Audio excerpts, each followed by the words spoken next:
Well, it all started when I arrived here in the United States from Puerto Rico. I was about 15, 16 years old. And started growing up, and I found myself in a strange language. Started, using drug, drinking, cutting school. And before I know it, I was already, 17, 18 years old, and got involved with serious people, some Colombians in Jackson Heights, Queens. Moved there and got involved with some serious stuff, with narcotics and drugs. And again, of course, consequence of my action, wind up in jail. There's quite a few years, back and forth, like practically maybe 10 years. And as I was moving around, I realized that that wasn't the lifestyle that I wanted to live. And it wasn't the individual that my parents and my grandparents have raised. Sitting back when I was in jail, today that I can say that I was rescued, not arrested, I recognized, that my life was going downhill. I didn't have nothing to look forward to. So somebody introduced me to the gospel of Jesus Christ. I don't know exactly who at that moment. And I started trying to give it a chance. And everything was going beautiful. Even though I was inside, I felt good about it. I was like what I was doing. And when I came out, I found myself going back to the same old friends.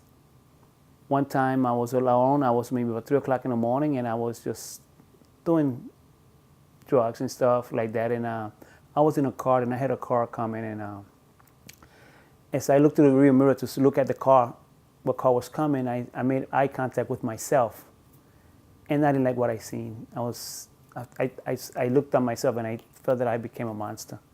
Going back and the things that I have done, things that I've been part of, I was ugly. I just wanted to die. I felt a disgrace to my family, to myself, and I was going ready to kill myself. There was I put what I had in my hand, the drugs, and then just reached under the car. It was a gun, and I picked it up, and what stopped me was, in my mind, I was hearing a knock on the door, telling my mother, "We found your son dead.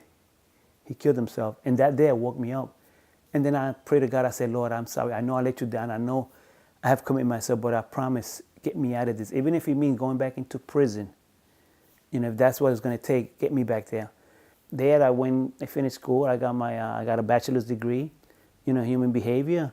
I continued looking forward. I continued trusting God. And when I met my wife, Anna, we had our first daughter, and we looked at her and we said, we definitely got to get our life together.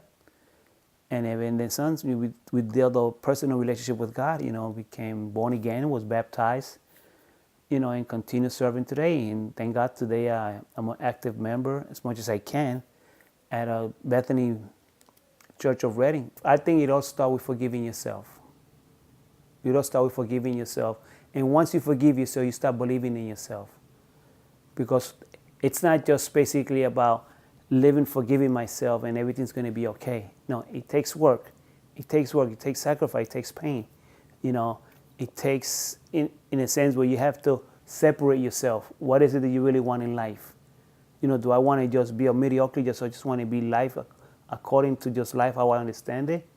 Well, to me, the only thing that I know that will truly transform any individual, any life, is the gospel of Jesus Christ.